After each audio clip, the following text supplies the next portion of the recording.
This week on Weather Warriors, Dan scales New England's highest peak, Mount Washington, where he works alongside a team of brave souls to collect crucial weather data in the worst conditions imaginable, laboring round the clock in sub-zero temperatures and hurricane-force winds.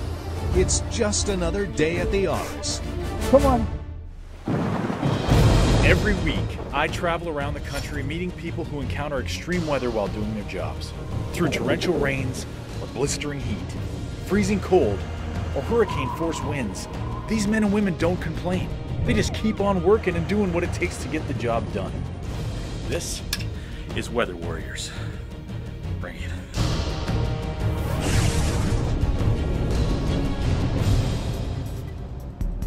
Hi there.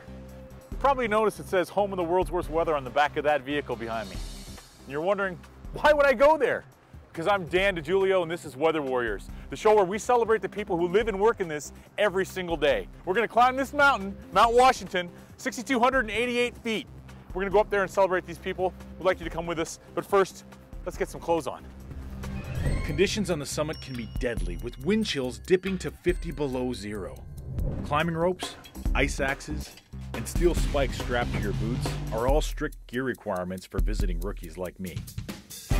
Layering is also important, since they tell me that any skin exposed to the extreme cold could freeze in a matter of moments. I'm already starting to sweat in the cozy areas, we'll call them. I'm geared up and ready to take on Mount Washington. I'm smiling under here, you just can't see it. During the winter months, only one beast can climb the narrow ice-covered road to the Mount Washington Observatory, and luckily, there's a seasoned veteran behind the wheel. This is our friend Pete Robbins. He's going to be our escort. He's going to drive this lovely beastie to take me up that mountain. Whatever you do, don't open this. I'll try not to. We'll go through the door. Okay. This twin-track snowcat doubles as a snowplow, clearing fresh powder with every trip to keep the road passable. Even though it's only 5 miles to the summit, the trip can take up to 6 hours in rough conditions. But for Pete, the driver's seat is paradise.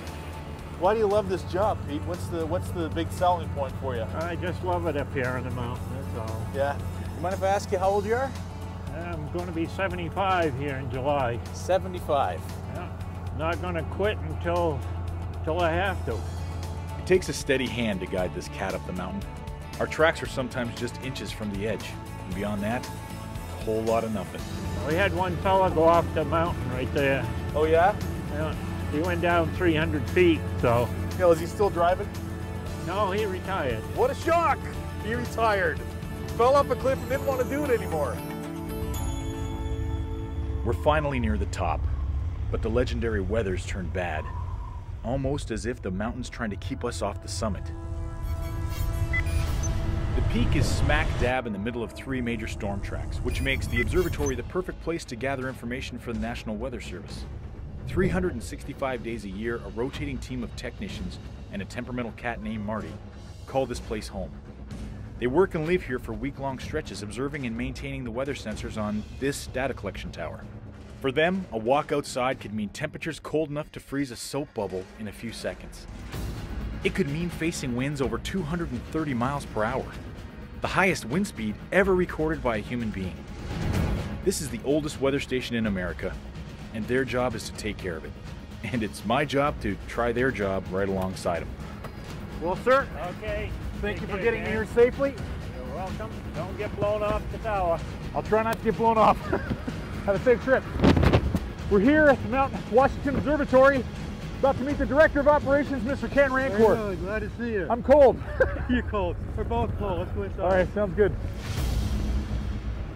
Well, come on in here, Dan. This is our weather room. This is where most of the action takes place. This is the other part of our observing staff, is Mike Finnegan. Mike, pleasure to meet you. How's it going? Good, good. You? Good. And Rebecca Schoen. Pleasure to meet you. Dan? In the observatory's weather room, readings are taken every hour. No exceptions. So the equipment on the tower needs to be constantly monitored and maintained. Guess what I get to do?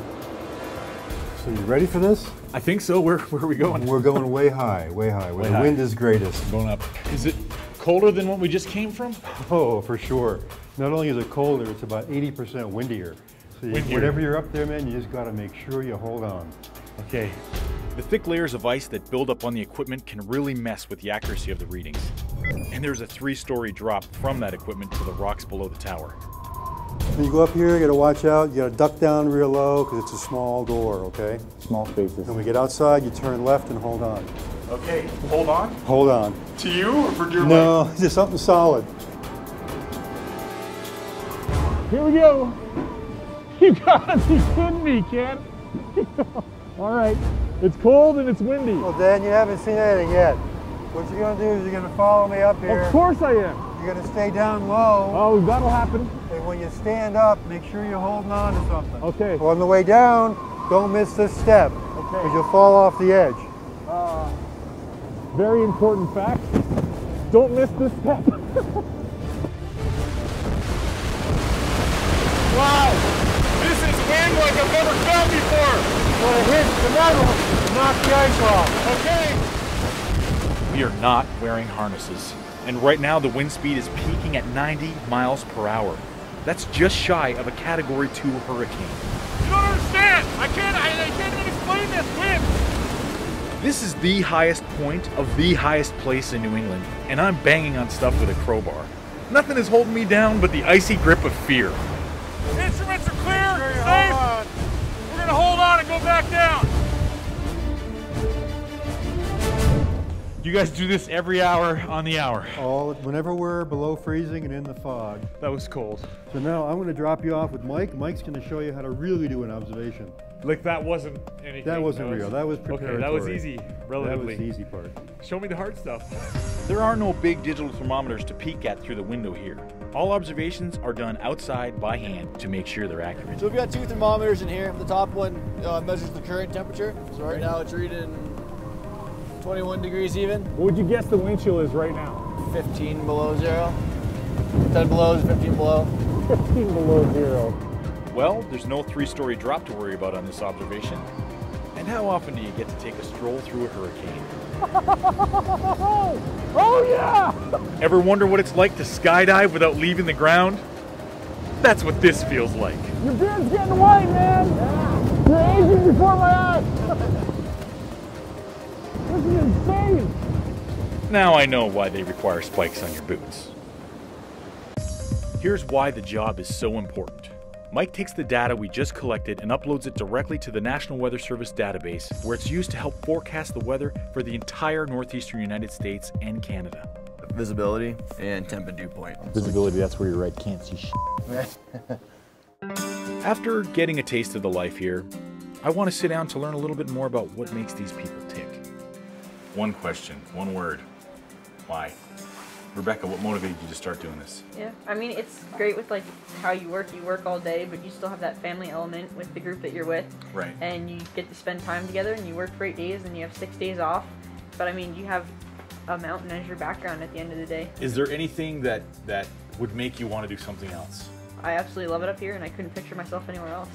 For me, I guess when 110, 120 mile an hour wind stops feeling ridiculous, I think that's probably time for me to move on to do something different. Hawaii's different too. It is. The elements can be brutal, but the hardest part of life at the top is being away from friends and family. So these guys have found a second family up here, and that makes this place feel just like home. That camaraderie is most obvious at dinner time. I've been waiting all day for this. Tonight's feast is courtesy of Gigi and Kay, 2 ladies who love it up here so much, they volunteer for the privilege of providing the team with 3 squares a day. Not only do all these people work here, they stay up here and live here together. It's like a little family. And they've been kind enough to invite us to have dinner with them. And I'd just like to toast these weather warriors on Mount Washington. Thank you so much for having us. Cheers. Cheers. Thank you for not letting me blow off the roof of the building. After a long, cold day and with my belly full, it's time to get some sleep. Time to wake up, Dan. What time is it? It's 1 a.m. It's time to go de-ice. Okay. The ice is accumulating fast. Okay. Where's my pants? Every hour, on the hour, day or night. I can't even tell you how cold this is! Now it's time for bed. Hey Dan, still gotta do observations all night long. When they say every hour on the hour, it is not an exaggeration. Time to get up and go de-ice. Just got back to sleep, but Hey Dan. Oh, at least it's light outside. Over the course of my second day, Juice of the gods. I get the chance to experience almost every job on the mountain. man, I can actually see out here. Yeah. And it's incredible. Everything from measuring moisture to swapping out precipitation cans. Ken even invites me to clean Marty's cat box. They said I had to do every job. Oh, he doesn't mess around. Good job, man. Good job. But before I can leave, Rebecca has one last assignment for me. All right, well, your last chore before you go down is to do the intern's job. Okay, And there's your shovel. we all know what this is. So you want to get the snow and ice up, and you're going to push it down off the edge there. Just be careful it doesn't hit you in the face. Can you hear the wind? It's really cold and really loud. And they're having fun. He's making bomb noises. Bombs away! That's a long way down. When the sky is clear, the beauty up here can take your breath away. But the mountain's real treasures are the people. Without complaining or praise, they keep an eye on the weather so we don't have to. And I'm proud to be part of their tireless team, even for one day.